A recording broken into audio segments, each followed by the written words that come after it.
Show me the crypto. Show me the crypto.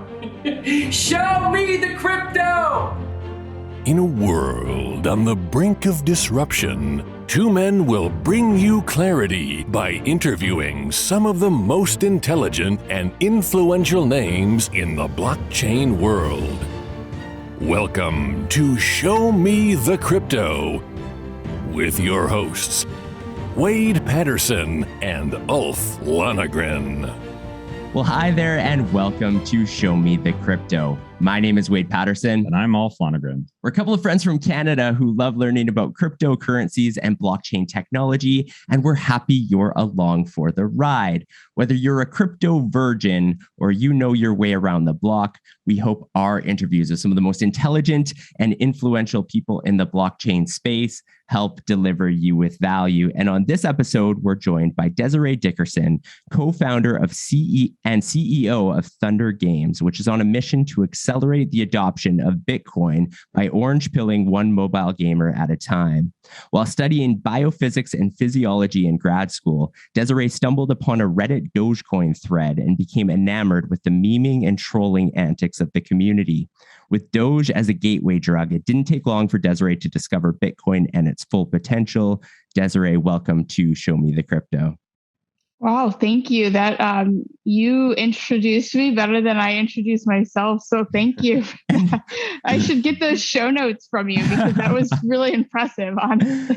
No way. So that's where I wanted to go with this. We're excited about this conversation for a couple of reasons. One is our show is somewhat agnostic in terms of the projects and the blockchains that we cover. And one criticism we've got in the past is that we need to get more Bitcoin guests on. And so we're excited about that to dive deeper and give our audience that point of view. But also you have this amazingly interesting background, which I only hit the wave tops of.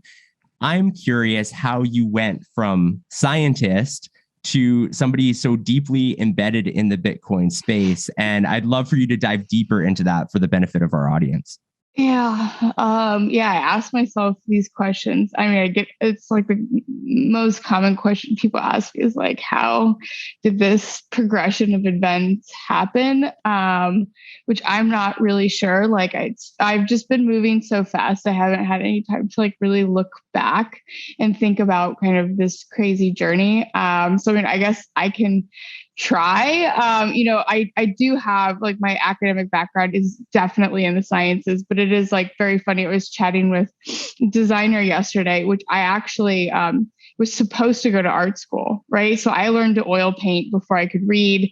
Like I was going to art school. And then I was like, nah, mom, like I am not being poor. Like this sucks.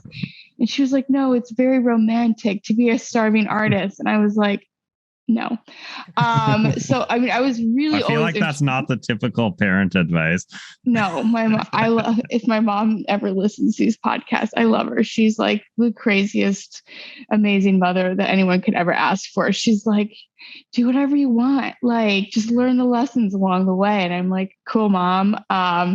So yeah, she was just like always been super accepting, but I was like, no, I'm not going to be poor. I remember in 8th grade, like taking this like aptitude test and it was like, do this. You make like $25,000 a year. This is like way back. And I'm like, I don't have a concept of money, but I know that's not a lot. So I was like, okay, let's like go into the sciences. And I've always been really interested in biology. You know, I've always had like crazy pets. I still do. And I just kind of loved all of that. And so, I did undergrad in biology, but still minored in visual arts. And then I went to grad school because I've done a ton of like genetics research and really focused on, some ecology and evolution stuff. And I was like, okay, do I want to be a doctor and like be miserable and have student loan debt for the rest of my life? Or, do I want to go down the research path, which was like, I was working with fruit flies. I would come home, there were like fruit flies in my hair. I was like alone all the time. And I was like, this is not glamorous. And it's also very lonely. I was very quickly awakened by, the whole like research, like how bad like academia and like the entire like research cycle is. And so I was like, screw it. I'm going to I'm going to go into consulting. if I'm going to sell my soul to anyone, which you ultimately do with whatever you're working on, even if you're like working at a startup and you're the CEO. And I was like, screw it, I'm going to make money. So I went to management consulting for a long time. And I was like, okay, I worked with a lot of federal clients. And I was like, wow, this is really messed up. Like the way that, our world works, the way our country is run. And I started just becoming like so disenchanted with like how everything was set up, like anything that was set up traditionally, like whether it be the government, like finance institutions. And I just started getting like really, kind of disgruntled with it all. And like, meanwhile, like you said, when I was in grad school, I found our Dogecoin and I was like, oh my gosh, I have no friends in this new city. And what am I doing with my life? And it was like, oh my God, this is hilarious and fun. And it was like very all about memes and, just like be nice. And, there was obviously trolling, but it was like fun. And, then it just like, there was just like this hit. I was like working at a boutique consulting firm and I was like active on Bitcoin Twitter. And then I was like, oh, wow, like I could just do this full time, And so I ended up, going full time, worked at Lightning Labs for forever. And yeah, it's just been wild. And now I'm like working at this gaming company, which, I've always been into video games, but I don't know. Honestly, when any door opens, I just am like, all right, let's try it. So that's kind of how I've gotten to where I've gotten. It's just like, I've stopped having thinking of one path and being like, oh, I'm going to be a doctor or something. And like, whatever life brings to me or whatever higher entity that was like pulling all of these evil strings, I'm just going to like give into it.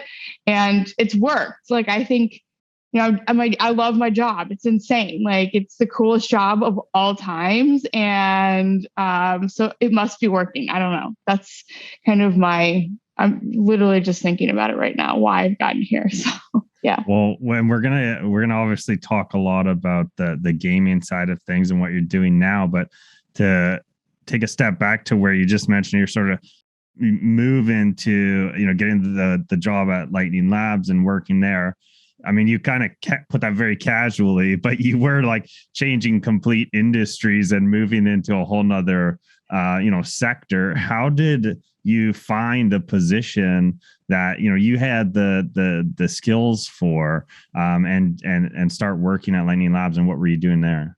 Yeah, this is a question that, I think comes up a lot when people are like, how do I, go full time? Like, how do I find a job or my place in this industry? And, I do act very flippant about, oh, these just opportunities came to me. Like, really, I'm not like special or anything. So they didn't just pop up. So I apologize if I make it seem so easy and like things just land. But, I was just really active on, Bitcoin Twitter. And I was just like going to meetups and events and just meeting people and talking and responding.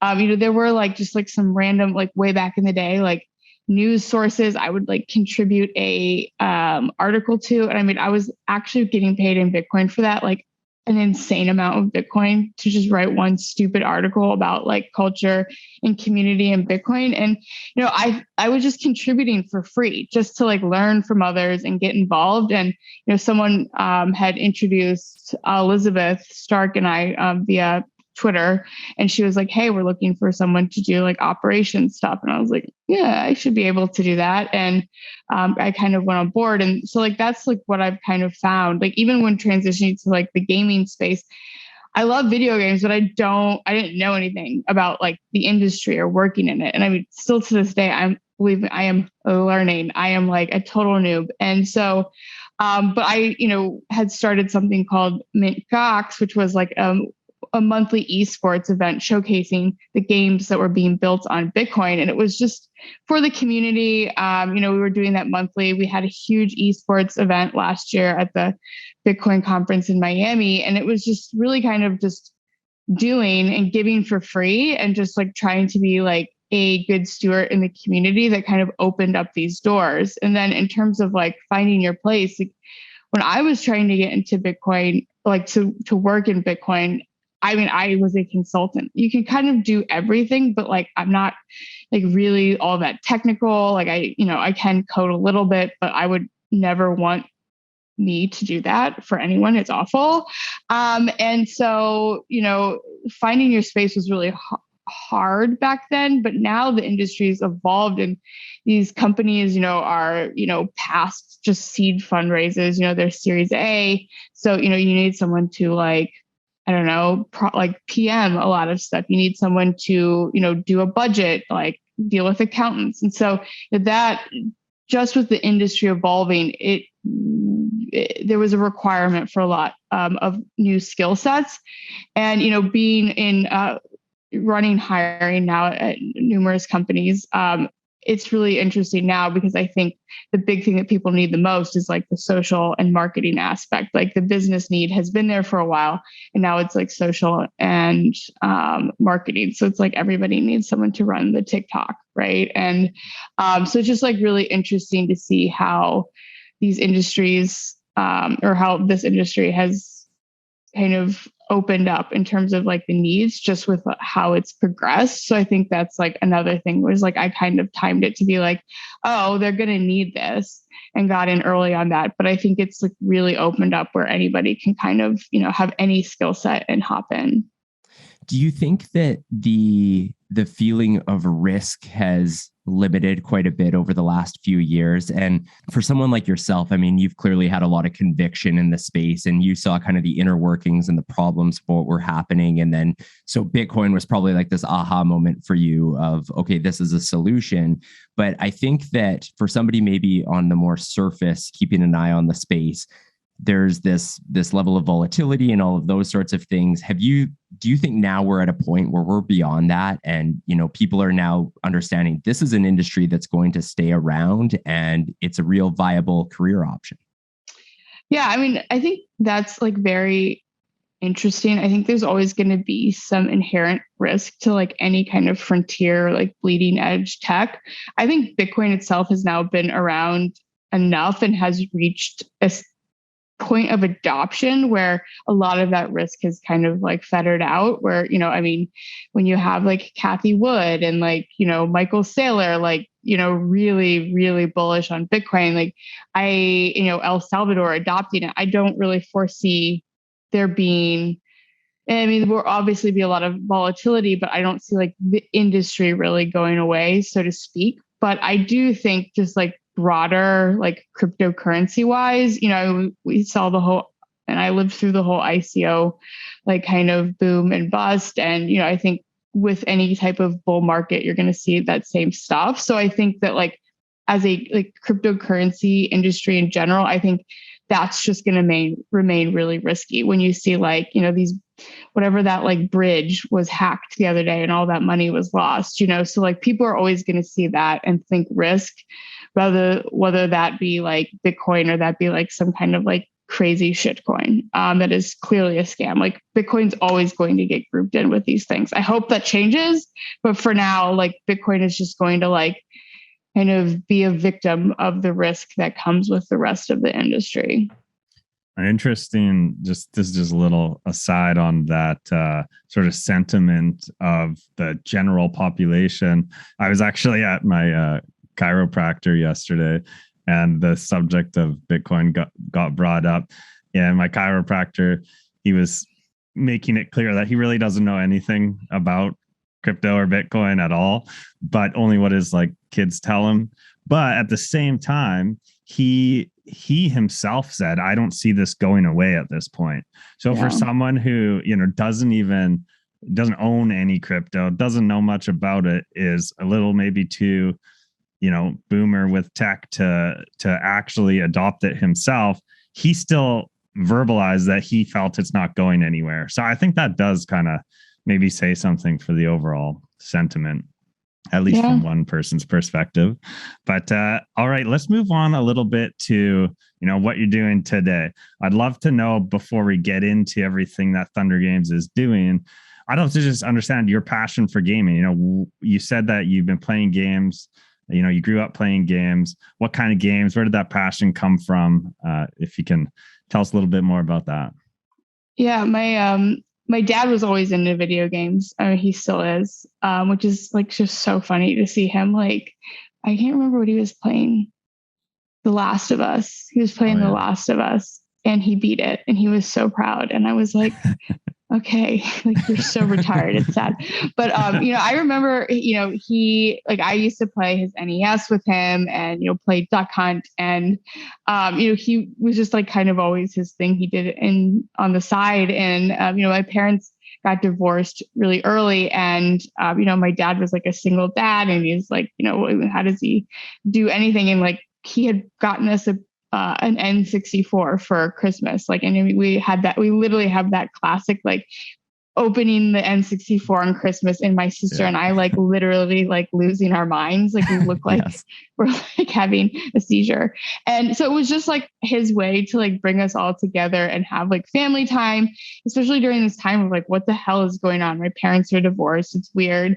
And so it was like always kind of this way to like have like that family moment. And so, we like grew up playing GoldenEye and Mario Party and, Pokemon Snap. It was just like the way, like the way that we kind of like spent time with my dad. And that was just like always a big part of it. And then, we kind of just like, it's like kind of sweet to see like our, us progress through childhood and adolescence and then adulthood, like alongside these, like, the history of like these gaming consoles. So like, we, went into like Wii and, as we aged and you never really necessarily aged out of gaming. It was just like our relationship and how we gamed looked different. Like similar to my dad when it was like, when he had his NES and I was super little, he barely got to play, but now he's like literally sitting and playing for like 5 hours a night. Right. And so it's always been a huge part of my life. And it's obviously being very busy with work and stuff. It's been harder, but it's so cool to now be able to like get to work on it more. I mean, I don't actually get to play our games that much, but I at least get to like help build them and design them. And so that's actually kind of cool. So I think it's just interesting to see how like we as humans evolve alongside of games. It's like kind of interesting. In pure research for this podcast, I downloaded Bitcoin Bounce and then spent quite a bit of time playing it, getting caught into it. Ulf, I think, downloaded all of the games. I was testing them all out, giving them a good run for their money. Yeah, and they're great. But I guess for our audience, I mean, what is Thunder Games and what is the goal of the company and how does it work in terms of onboarding people to Bitcoin? Yeah, I think, to give a little bit of background, like when I was at Lightning Labs, I kind of oversaw all the business stuff, including business development. And we're always thinking about like, okay, how do we onboard everyone to Bitcoin? And, the way that I would kind of like segment it was like use case, podcasting, streaming content, paywalls. How do we like bring people and like get everyone onboarded? And I was like, okay, gaming is so easy because it's fun and, people want to do it. And then most of the time it's just people playing and winning. So if you think about it, you download one of our games. You don't really have to do any KYC. Like if you create an account, you can join the esports events and stuff, but you can do that anonymously. And then you play and then you win Bitcoin. And that's it. You don't have to like go to an exchange, figure out what's going on, see 70 billion different cryptocurrencies. And then you don't have to like actually buy it yourself and like do that whole flow of onboarding to an exchange. And, it's very much, it's not scary. It's very familiar. Everybody's been to the App Store, Google Play, and everybody's downloaded a game.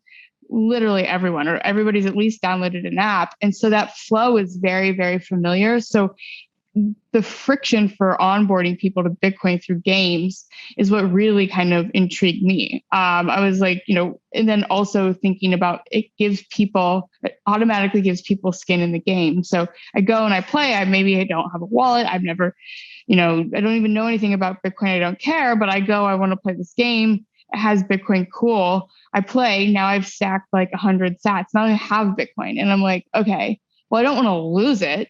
I didn't spend anything, but now I'm kind of like we've kind of tricked you into being like, okay, well, maybe I should download a Lightning enabled Bitcoin wallet.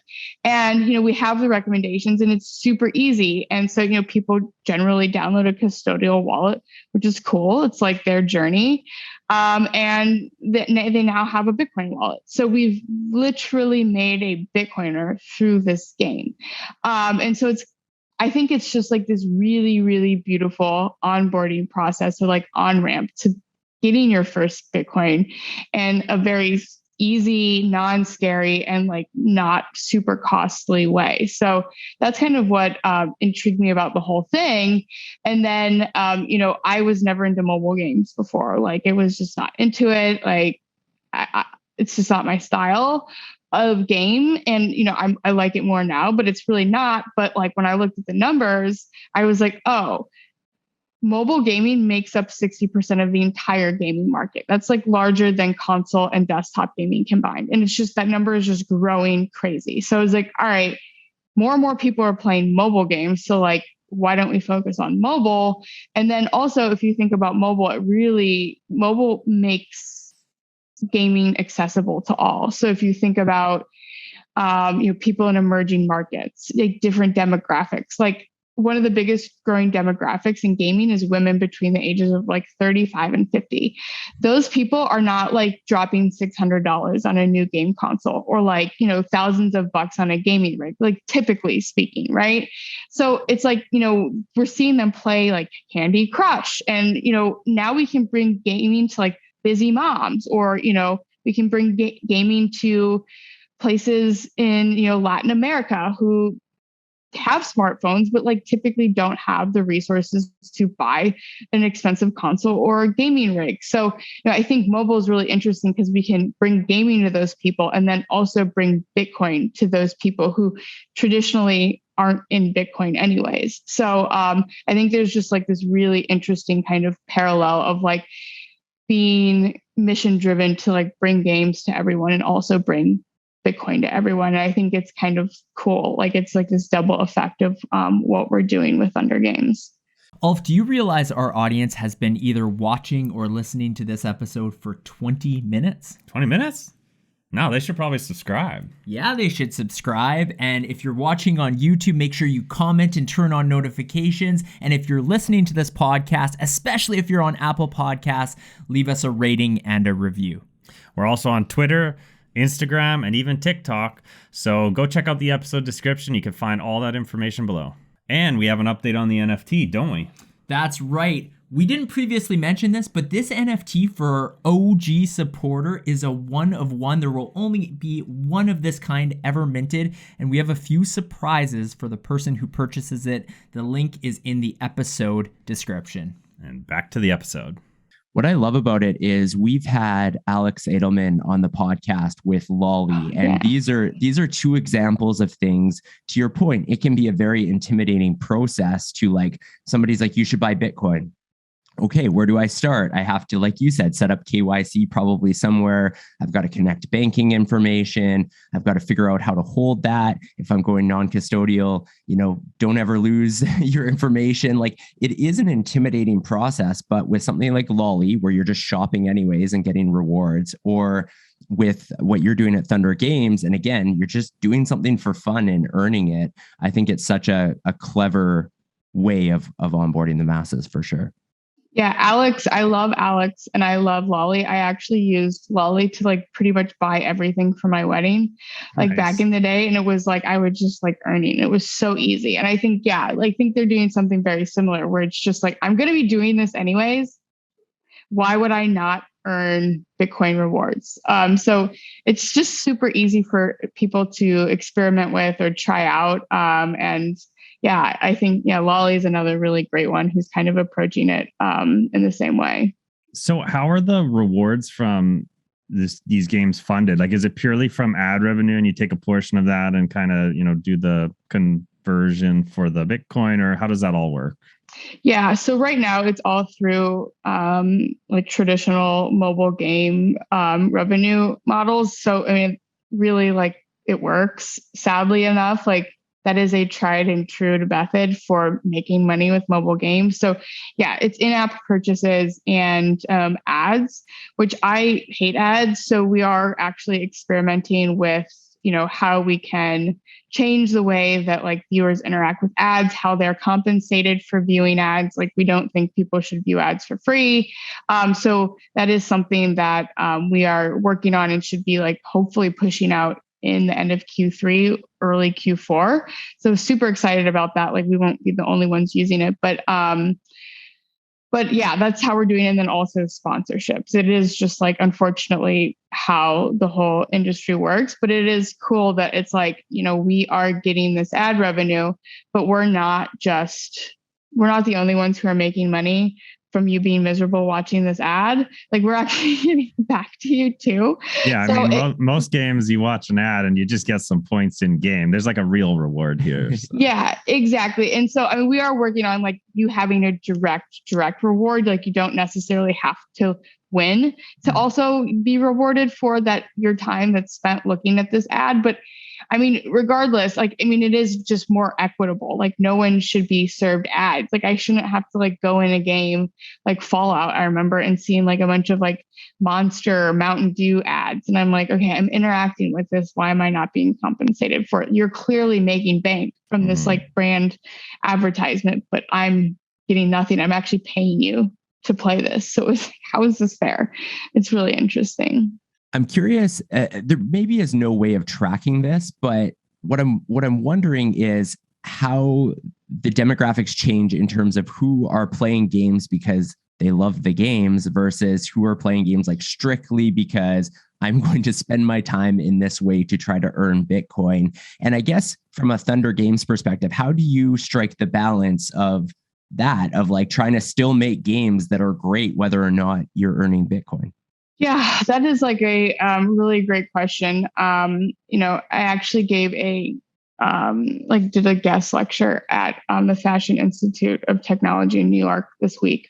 And we talked a lot about that, which like surprisingly, like a lot of the people were gamers. And I was like, this is fashion, but I mean, it was cool.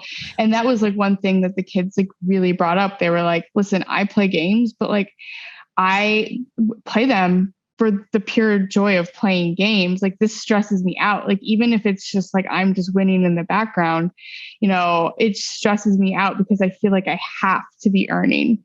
And, I don't think I necessarily have the right answer for this right now. And it's just something that's recently come up and we've started thinking about, but we do focus largely on making our games fun. And I think that's kind of that's evident in our hiring strategy, where we don't just hire Bitcoiners. And I see this as kind of a trend in Bitcoin is they just hire Bitcoiners for these companies. But I've hired all people who are game developers first and are just Bitcoin curious. And I think, you can argue, okay, hyper casual, is that like actually a good game? Like, I think, people can argue that they're just like quick, fun games. But, I do think our games are good. And, that is our focus is on first and foremost, creating really high quality games. And we're working on that and building out our in-house studio to do that. But, when does it become like, when are you grinding? Like, when are you just like grinding for sats? And, I think right now we're in like a really sweet spot where people are just playing. I mean, you're not winning that much. You guys have played the games. You are winning tickets and you're entered into a raffle. You probably make like 110, 1,000 sats, right? You're not like making half of a Bitcoin. So, you have That'd to be be nice, here. Oh yeah. So you have to be there just because you're enjoying the game. Like, it's nice that you're winning a few sats, but it's not life-changing money. And so, I mean, this is just one of those things that introducing value back into games that you have to balance. And we do, our chief product officer has a background in behavioral psychology. And so, we think a lot about, what prizes should look like, how do you keep that like pure joy of play and also rewarding people? And like, what does that balance look like? We have experimented with giving out larger prizes and when we did give larger prizes, engagement and retention numbers went down. So there's all of this really interesting like behavioral psychology that goes into adding this value back. And it's something that we have to think about. And I don't think we have a good answer. Like, I think like Axie Infinity, I think it is a beautiful game. The community that they've built is amazing, but it's not a game. No one would go to Axie Infinity. Most people would not say, "Oh, this is just so much fun." Like it's a job. And that is something I know that they're like working on and addressing now. And, that's just the nature of building any business. But so I think it is just like a very, very, very fine balance. And like, I think it can differ between games. It will differ between companies, but that's something we're still thinking about and still experimenting with.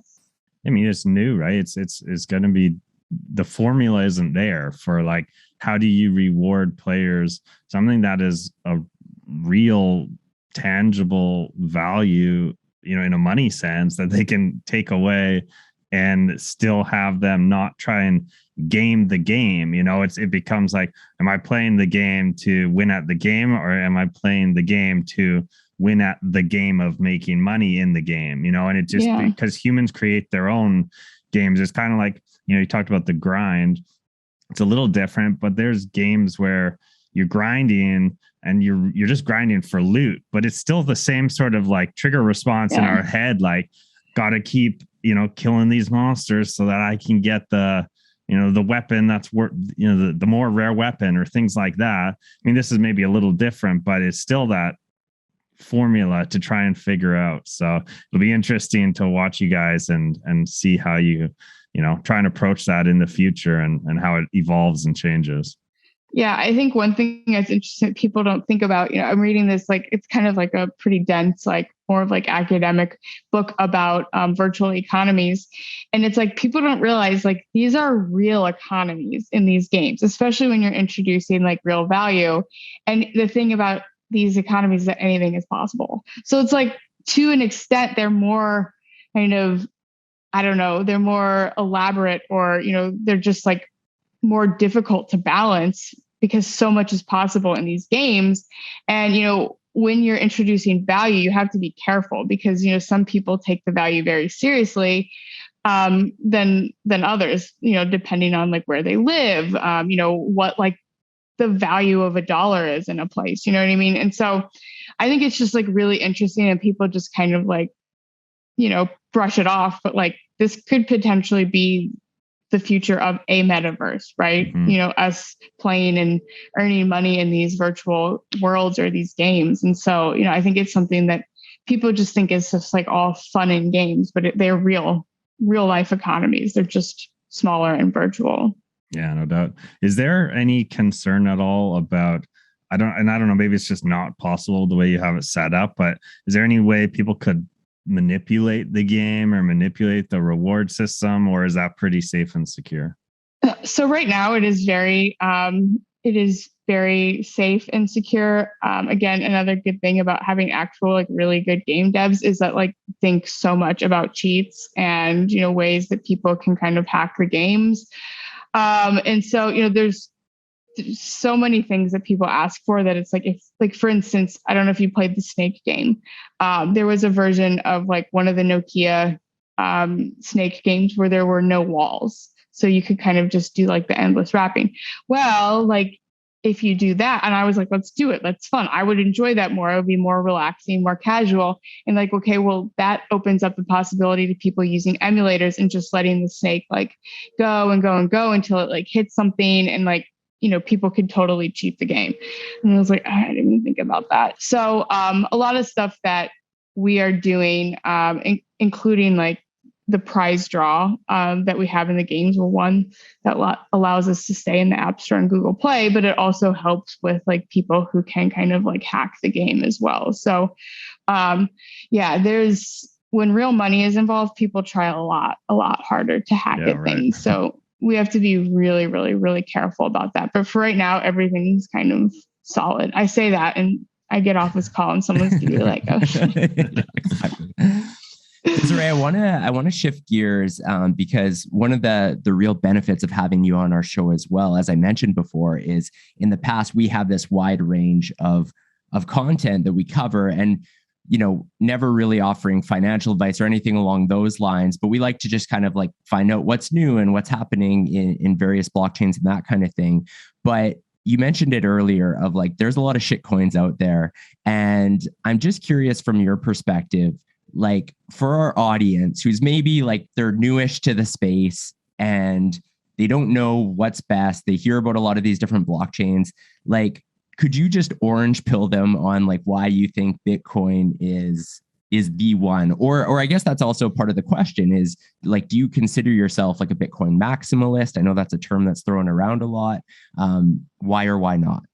Yeah. Well, one, I'm definitely a Bitcoin maximalist, although sometimes much to my chagrin, because I wish I would have been like issuing and trading NFTs like a really long time ago, even though I really question. I did a whole thing at this lecture on NFTs, but yeah, I'm 100% a Bitcoin maximalist. I know that gets a lot of, there's a lot of toxicity that comes along with that, which, probably for worse. But in terms of like telling me, like orange pilling people, this is how I orange pill people. Like I told you, the people who join my company they're like new to everything. And when they join, like, I'm like, okay, one, you just have to be open to Bitcoin because like, that's all you're going to hear about. That's all we're ever going to work on. And it's never going to change. But I'm not going to tell you what to like and what not to like. And you can get to where you need to be on your own. Like for me, like you said, I started with Dogecoin and I had, I've bought like every shitcoin that you've ever thought about like along the way. And it took me a really long time to understand why Bitcoin only. And for my reasons for only believing in Bitcoin are so much different than other people's. So my thing, the way I orange pill everyone on our team is like, just experiment, check it all out, read, do your research. If you need resources that I have found helpful, I'll send them your way. But like, you've got to learn on your own, right? Like me telling you, okay, this is like the only sound money because of like these fundamentals, because it's like provably scarce, because it's immutable, because, there's like this huge, like beautiful, like consensus mechanism. Me shoving that down someone's throat is just like never going to learn. It's like telling your kid, like, don't do drugs. Like they're obviously going to go do drugs. You know what I mean? Like Totally. if I say don't shitcoin, you're going to go shitcoin. So it's like, go shitcoin and see that like, a lot of these projects, and I don't really ever try and hate on any projects because I don't think people throw their life into something, and some are complete scams. And like, that's a whole different story. But like some of these projects, like people are devoting their entire life to, and these solutions come out of like someone trying to solve a problem, like NFTs, totally trying to solve a valid problem. And it's like, sometimes execution like doesn't always get there. And so I don't hate on it. I think people should explore. Bitcoin's been around. My only like really kind of orange pill would be like Bitcoin's been around for a very long time. And it's really, really reaching like adoption like we've never seen before. So I think it's, how I would orange pill people is like, if you're looking into like these really like fast money things or, things that don't seem like they would be possible, like the promises are too real, like just look at Bitcoin. Like, sometimes keeping it simple is like one of the most beautiful and like impactful solutions that you can have. So like for me, it's like, believe me, I see all these companies getting so much investment with like NFTs and blockchain gaming and like promising the world. And, I do get discouraged because, they're raising a lot of money and, it's harder for us, but, we are simply reintroducing value back into games. And I think like that's very beautiful and very simple and very achievable. And so I think when people take a step back and compare Bitcoin to everything else, they'll automatically orange pill themselves for the reasons they believe in, not for the reasons that like I made this choice. I know that's like a very different take than most like Bitcoin maxis would have, but like I think that's the only way that someone's going to come to Bitcoin and probably not end up toxic like half of us. So that's like my orange pill like shill, I guess. I appreciate I just appreciate the fact that you've got this non-toxic approach to it, because I think that there's nothing wrong with even non-Bitcoiners, there's a lot of people who have one blockchain they love, and that's the blockchain they love. There's ETH maxis, right? And like, Yeah. The thing is, if you're gonna consider yourself a maxi, if you're going to have one blockchain that you dedicate your life to, your belief in the world of crypto, then that's all good. But don't do it in a way that is toxic to everybody else, where it's like you either love what I love or your opinion is stupid. So I appreciate that you have a very open stance, even if you yourself consider yourself a maximalist. Well, yeah, I mean, I think it's just like generally how people should approach life, where it's like, it's my life shouldn't like really be your business. Where it's like, if I am religious, like, why does it matter to you? If I'm not shoving it down your throat, why does it matter to you? So it's like, as long as you're like not bothering other people with it, like just do you. If you're not trying to screw other people over, it's like, just stay out of everybody's business. Like, be informative, nice, and helpful. And, if someone asks you for advice, like, this is what I do, like, but it's all like opinions, and we all have different perspectives and different frames of mind. Like, I've had other Bitcoin maximalists tell me, like, I'm not a Bitcoiner because I bought a house. And I'm like, okay.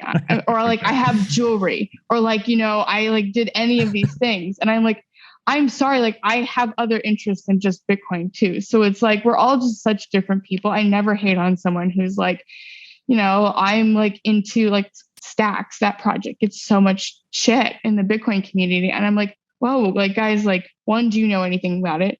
Two, let them try something. And three, like, if you spent as much time complaining as you like, and actually build something, like, I don't know, maybe you would have solved some problems and been actually useful to the community. So like, I'm just like so over like maxi Twitter. It's just like really just bad. You're on the subject of Bitcoin, related projects, things that are building with Bitcoin. You were with Lightning Labs from 2018 to 2021. I would love to just get, even if you can just give us like a basic explainer of what Lightning is. We've never had anyone on the show to really dive into Lightning. And yeah, it'd be great to just get a little bit there before we move on to other things. Yeah. So Lightning. So, I mean, everybody wants to complain about Bitcoin too. And, the biggest things are like, obviously the FUD, which I'm not going to get to, but it's like, oh, Bitcoin is so slow. Like, like it's so expensive. And it's like, to me, those are features, not bugs. If it's money, if it's like a significant portion of my wealth, like I want it to be secure. Like, I don't mind spending like a decent amount of fees to ensure that like, my house payment went through or something, and so I think that those are features, but regardless, like it doesn't have a ton of utility in day-to-day life in terms of like small transactions. So, to solve those scalability problems, the Lightning Network was created, and it really is just like the second layer protocol that sits on top of the Bitcoin blockchain. And it just makes it, I'm not going to get into the technicals because I can actually give you recommendations for guests who are really wonderful at explaining That'd be great. HTLCs and like how everything works on a technical level. But on a business level, it just makes sending transactions super fast, super cheap, and it just generally easier to use. So for instance, when we talk about, sending 10 Satoshis. So, for your viewers who aren't familiar, one Satoshi is 1/100 millionth of a Bitcoin. So it's basically like the penny of a dollar, or the penny of a Bitcoin. And so it just makes these microtransactions totally possible.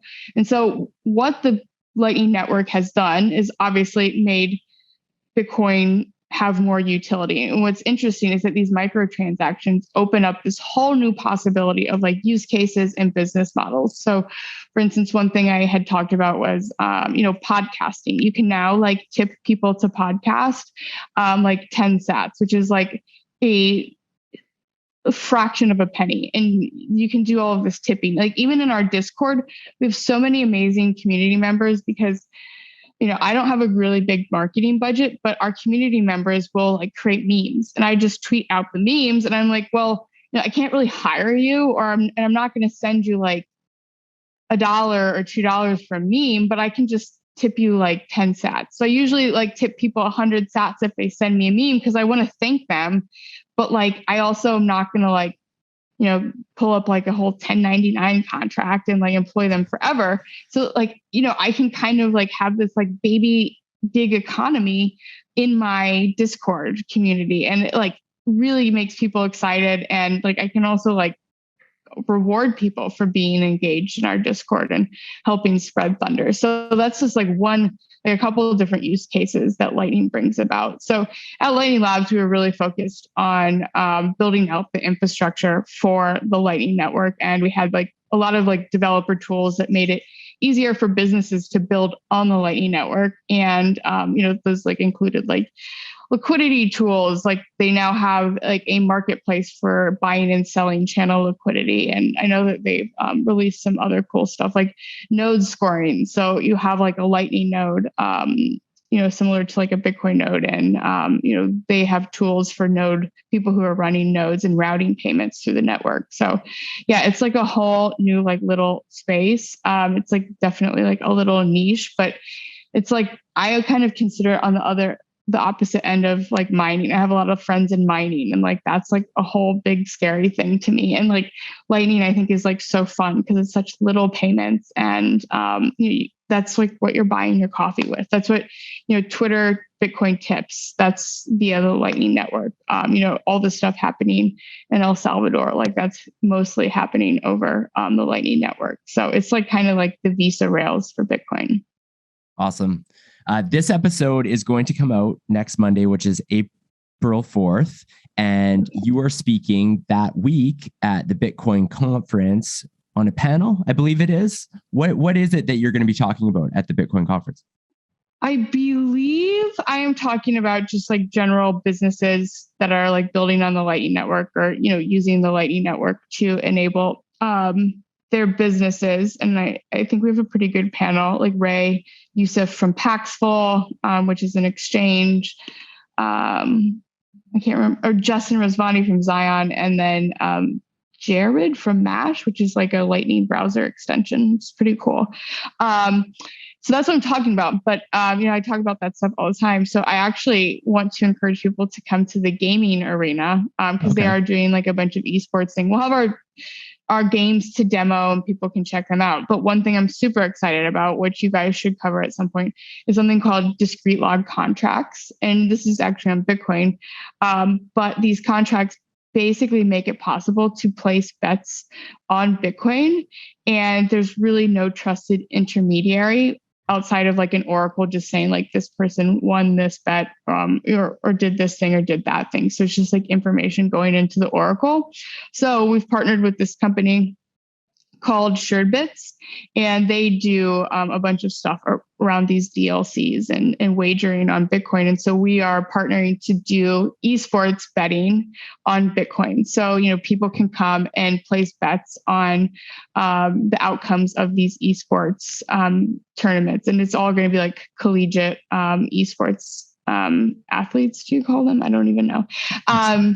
Yeah, I think so. It's just so strange. You can place bets on the outcomes of these games, and they're all going to be playing AAA titles and stuff. So that will be super, super cool. So we want to like start experimenting with a lot of that stuff. It's kind of much further down our roadmap, just with like the like regulatory and legal implications of wagering. But we're going to be doing like a really cool like demo and kind of collaboration with that company. So I encourage people to like stop by and check it all out. So Desiree, Ulf and I, this is going to be our first time attending Bitcoin conference. We've never been to like any blockchain related event, let alone Bitcoin event. So what is your advice for a couple of noobs like us to get the most out of a conference? I'm like the worst conference person ever because I don't ever go to any of the talks. I just talk to people like outside of the conference spaces. So, but I know that there's like more technical tracks this year, and there's a lot of sessions on kind of like more on like the open source side of Bitcoin. So I like definitely recommend going to like and learning about like the more like technical aspects of Bitcoin, because they usually do just like present it to like a less technical audience regardless. So I definitely recommend checking that out. And then also it's just like meeting and talking to people. Like, don't get enamored by, I feel like there's so much hype. Like the best Bitcoin conferences have like no cool things at them. There's no like cool, I mean, I love this conference, but it's more like a festival. Mm-hmm. So the best thing to do is just meet people and learn about their projects and just, be open to what people are working on. I think you guys would just find it super fascinating. There'll be so many cool founders there who are working on stuff. So it's like, avoid like stuff like the Playboy booth. I mean, check it out, but like, make sure you're talking to the person who's like literally just put together like an MVP of their, their idea of like what could be the next thing on Bitcoin. So make sure to talk to the people who don't have booths, who don't have flashy like advertising things. Like those are the people who are building like what's actually going to change like everything in the next like 5 to 10 years. Such good advice. We're really stoked to go. Desiree, this has been an awesome conversation. We've learned so much. And like I said, it's been much needed because we sometimes get deep in NFT land with episodes and that kind of thing. So this is kind of a refreshing take, the transition in a different way. Before we get in, so we ask every guest on our show the same 3 questions. So we're going to ask you those in 1 second. But before that, early in the conversation, you mentioned you've had some crazy pets and still do. Like, what are these crazy pets that you have?